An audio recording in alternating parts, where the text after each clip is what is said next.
Okay. Cool. Right. So here. Okay, you guys can see my screen? Yep. All right, cool. Yeah. All right, so this is what I've been working on. Ooh. Here. So I like this. Okay, Bob. Go ahead. Yeah, well, look, I'm not gonna say I was kind of cheating, so it's all good. We all steal code from somebody else. Hell yeah, I made a complete video on that. Talk about not reinventing the wheel. Somebody already did it for us. Yeah, bro. I'm sure a company that would hire you wouldn't want you to create the script on how to create the UI for iPhone. Pat, you good, bro? You good? Right. Exactly. I use a little bit of assistance from actually Slack documentation on this. So I guess I can like read it and pretty much let you know what we're doing with this. So at least from what I got. So first line, import logging. So this is just to debug the actual code and stuff like that. Import OS, so import operating system, so we can have access to like operating system functions and things like that. From Slack, import web client, and web client is what connects to the actual Slack API. And pathlib is pretty much allowing me, because we have to use like the secret key and tokens. Yeah. I have it saved on like a environmental variable, so it's not hard coded into the application. So that's what allows me to go ahead and do like the slash, and you'll see it right here as far as down there. And the .env is it's able to read that environmental variable, or that file that I used. And I'll show you in a second too. And just like Slack errors and stuff, so they give you the option to let you know what errors are and stuff like that. So that's from that. And then importing flags, this is what I was kind of having an issue with. And then the Slack events API, so that is what we'll use if there's anything triggered, like a message is sent into an actual channel or something. You're able to get notified, and you can do something with that. So that's what that does. But essentially, what I did here was created a variable named env underscore path. And what this does is my current path, which is my current directory Python projects.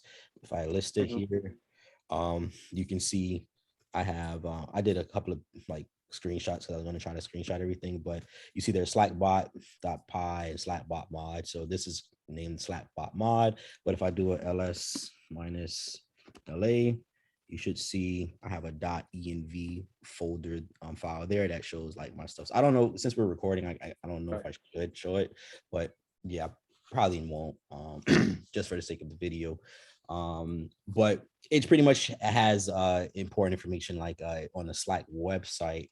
You can pull like the client ID and all things that you're going to use for the API to go ahead and to utilize to authenticate for you, so you're able to actually get the permissions to post a message and all that good stuff, which is our entire purpose of this. So that's what. So yeah, so it was very interesting, so, and I was following a video as well online, which was very helpful. I see a lot of people, they don't necessarily always use Python, but I know this is a Python related thing, which I want to get better with. So I was like, man, let's go for it. So essentially I got up to here where I named the app, so the Flash name, so we can use this maybe in another environment. So maybe there may be another Slack channel, and I can just pull this this function out and use it again with my stuff here. So this is what this is. Slack event adapter. It goes and it pulls the secret in Slack event, so you can like get the actual events that occur on there. And the client is what I was saying before, which is the web client. It pretty much pulls my API token. So I have it's a dictionary essentially. So as you see here, this is the key, I would say. and the value is going to then be reflected there. So it's using that token, which is really cool. And this is what Slack was informing me to say, okay, so the response is going to be client.chat message. So it's going to be this .chat post message. And then you can select the channel that you wanted. So I wanted to use a random channel that we have on the Slack group. So it wasn't like anywhere like messing with anything. So I just like, let me just throw it in there for my first test. And then the text is the actual message that you want to be to what that you want right there. Nice. That's nice. there. And then there's like error handling as well. So this is a try and accept thing. So it's going to try to do it. If it doesn't work, it pretty much is going to use this error, and you'll get a Slack error. So there's some error handling in there as well. And then, you can like run the actual program. So I'm still like working on it. Haven't gotten there because like I want to show you guys. Let me just clear this. And if you do, this is amazing. Wow. Yeah, once it works. This is far from anything I was thinking. Yeah, this is far from anything I was thinking because I haven't even gotten to the whole point of interacting with websites and already built applications and stuff like that. So this is Jedi Temple secret chamber type stuff right here. Yeah, man. And again, I'm very like, I would say I'm new to this too. So yeah, I did like a lot of like research on it, and I just taking it piece by piece. But I'm sure it's gonna work. I'm gonna make sure it works, and I'm looking forward to getting the team and everyone involved and see how we can make this thing happen. Or if anything. So right now everything works, but it's literally saying no module named Flask, which is like so for some reason I imported it, and if I do like a not a locate, but if I do a which Flask, it should show. So here's what I'm wondering: is the Flask module version sensitive? That's a good question. Like I may be on the latest one, and it may need to be like a downgrade from the latest. That's one of the things I've learned is that some modules and some libraries are okay with some of the what I call the older versions of Python, but it's like I was going on this tangent with doing multi-threading, right?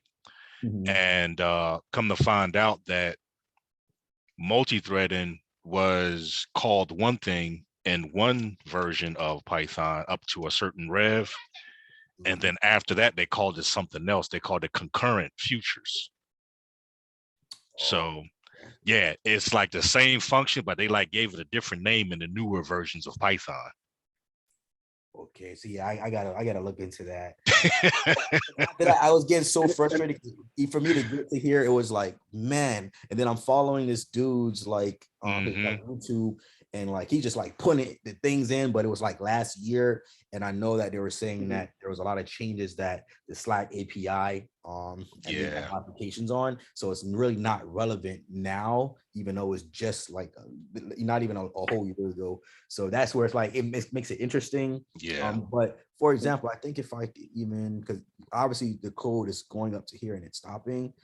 So if I just try to comment it out, because what I was doing was I was having trouble even getting my environmental variables to work, and I'm like, damn, like why isn't it reading it? Our first problem was that this path here is the current directory, right? And I was not in the current directory. I was in like my Terraform folder. So, and it's like it can't find the file at all. So like, it wasn't pulling it. So I remember Matthew saying that, Dave, when we had that first meeting. Matthew was saying, whatever you're going to be dealing with, make sure it's all in the same folder. Yeah. All of it. Yeah, all of it. Make sure all of it's in the same folder. No, that's super true. Dang it. I'm going to have to like comment this out. I'm sure there's an easier way to do this, but Pat, this is amazing. Yeah, dude, you probably hate me for this, but yeah, I'm going to let you lead the charge on this one. This is excellent. If you don't mind. Yeah, because like I said, I hadn't even I haven't even gotten to the point of interacting with stuff outside of a lab environment. See, this here is actually touching stuff that is already out there on the web and already out there. You know, I haven't even. Yeah, this is next level compared to what I've seen for sure. Pat, this is amazing, dude.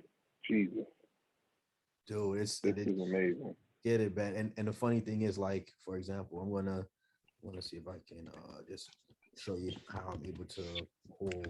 See, this just shows how, you know, different members in the group got their own superpowers. Yeah, Absolutely. You know what I mean? They got their own superpowers.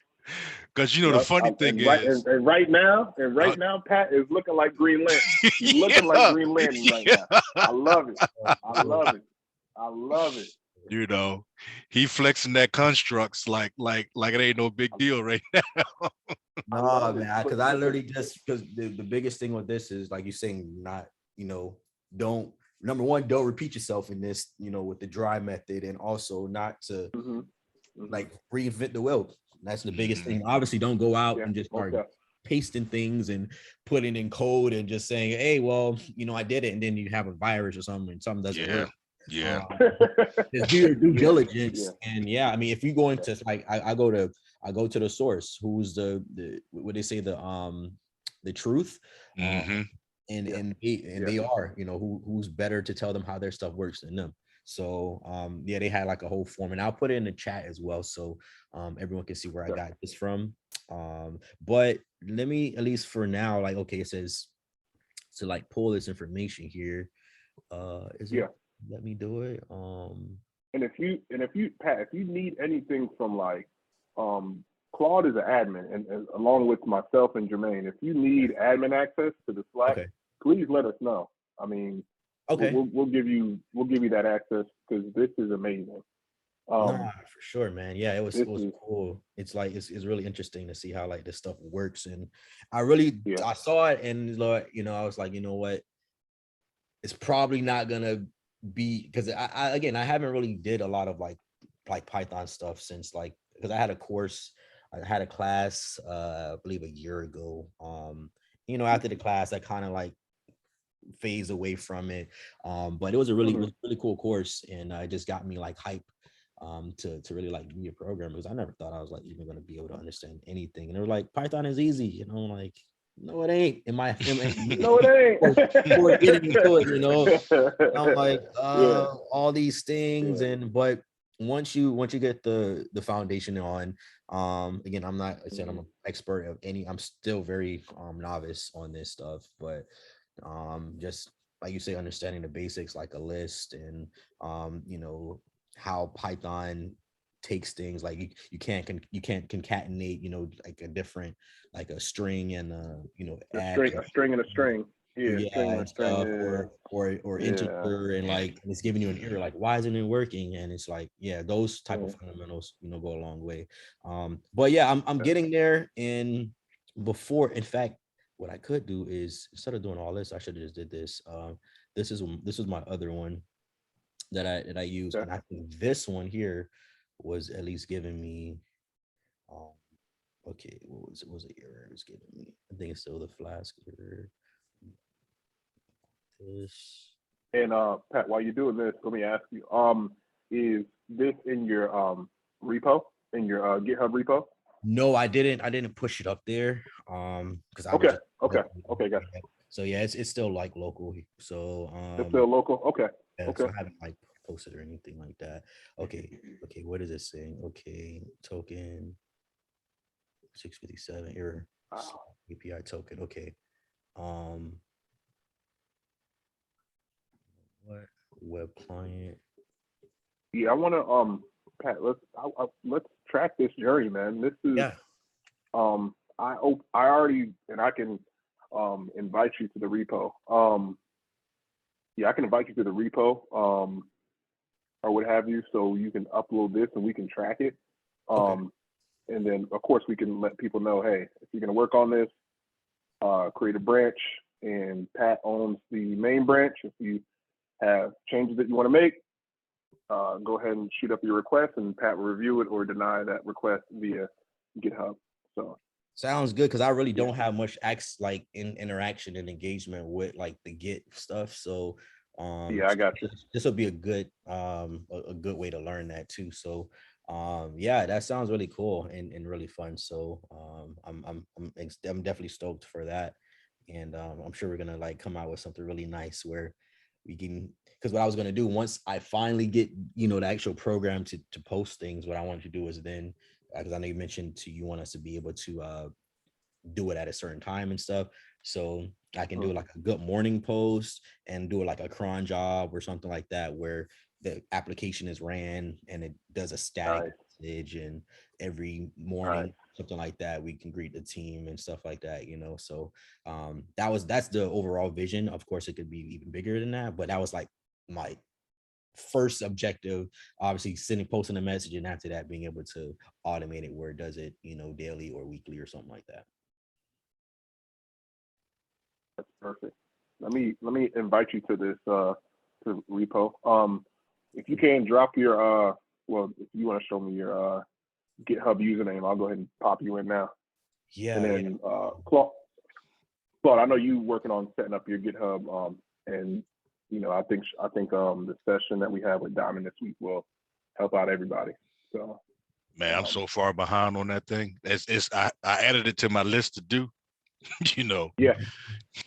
No, it's all good. It's all good. Just like we talked about, it's something that got it. Oh, PVAS 24, got you. Yeah, that's it right there. So that's in my GitHub. Yep. Claude, I know you got on me about tracking my journey. This is another part of. I'm tracking the journey. I just don't got all the bells and whistles yet. Yeah,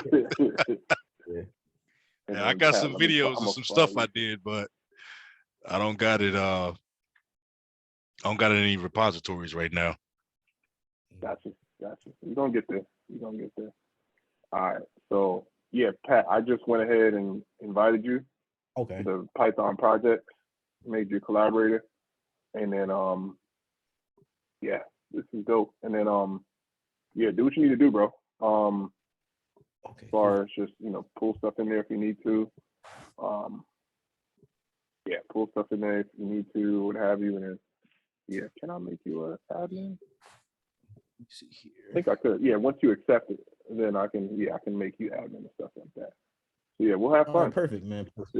Yeah, this should be good. This will be a good learning experience for everyone. All levels of programming experience and stuff. So let us understand that we can do real things that is actually may not be like a super productive thing, but hey, it's something where you can automate and make things easier. So because a lot of people, I have trouble with like finding ways to find projects to do that are not just making a simple string game where like, okay, what's your name and stuff like that, like I had a calculator or payment calculator and stuff like that. I did those type of things, but something like this is like, damn, like this is pretty sweet, like we really built this, so yeah, I think this is a really good real world project. Absolutely. So and then I think there's Ramsey just shared it with me on LinkedIn. I gotta go back on that post, but there is a GitHub repository where it just like projects, just a whole bunch of projects you can practice on. And I'll share that definitely. And Pat, this was dope. I'm very excited, and I'm gonna share my progress so far, just so I don't want to single you out in this video, and just share mine. Hold on, show myself and have some accountability for myself. Can you guys see my screen? Yeah, we can see. Yeah. Mm-hmm. Okay, cool. So of course we're going to be using the goal of this is to use the Slack group that we already have, but I'm going to protect people's names, and I'm going to use one of my favorite cartoons, comic books. Is y'all already know who those 4 cats are, so I ain't even got to explain it. Shout out to my boy Mikey, but so I'm going to go ahead and I'm going to go based on my current level, currently in Python as far as creating this, and then I'm just going to keep building on it because I don't want to mimic what somebody else is doing and I can't really explain it to others and damn near myself about how it works. You know what I'm saying? Now, whenever, you know, the time comes, I'll revisit it and stuff like that. But I just want to show the people this is where I'm at. And of course, my other folders for what I've been going over and stuff like that. So everything I've been going over so far, I think I could create this. So that's what I'm probably going to work on this week, and then probably revisit this and have another meeting, automation meeting, Python meeting in 2 weeks, since we're doing this bi-weekly, and just touch on this stuff. Sure, man. Yeah, that's a good idea. Cool. Well, fellas, this was good. I know we're at the top of the hour. Pat, awesome job, bro. Absolutely. Again, I no pressure, no nothing, but I would love for you to lead the charge on this, because your discoveries, I'm shocked, bro. You got me thinking now. This is you made astounding progress. For real. Yeah, man. I appreciate it. Yeah, I took a few hours, within the past few days to look at it. So I was a little bit invested. Got a little frustrated, just had to go take a break and come back. I know that. I know that. It's all good. Claude's frustrated one morning. He called me and cussed me out like I did something. It's 4:30 in the morning. What you cussed at me for? Just take it. I'm like, all right, Claude, my bad. I got it. Yeah, when I get frustrated with the little stuff I'm trying to do, I try to do something like every day, like if you notice, you ain't seen no posts in the past couple of days. That's when I'm getting through that frustrated period. I just need to step away for a minute. Yeah, come back stronger, man. Because it'll be right in front of you, man. It'll be literally something so simple, like, oh my goodness, like that simple path problem. I was like, why is it not working? Because they kept saying it can't find this environmental file. I'm like, what do you mean? And then I'm like, oh, just change directory right into it, and it ended up working perfectly. So that was like my instant gratification. I literally sat down like, all right, I'll come back after this, So it's literally sometimes just take a step back and come in with a new set of eyes. Yeah. Well, yeah, man, I'll happy to take initiative, and work on this because I think it'll hold me accountable, and it'll be a nice way to again learn how to use this stuff, because they give you all these API docs and they can still give you everything, but it's still steps you have to take and to do things. Exactly. You can't just read it on there. It's still a lot of stuff, like the dependencies on my computer are not the same as the one when they wrote it. So it's really cool. 100%. Well, Pat, again, bravo, bro. I mean, I'm bravo. Great job, bro. I'm excited to see where this is gonna go. I'm gonna let y'all have y'all Sunday. Have fun. And dude, I'll see y'all maybe this week or next week. All right, well, sounds good. Well, you guys have a good one. I appreciate you guys as always. All right, man. Same here. All right, Take care. All right.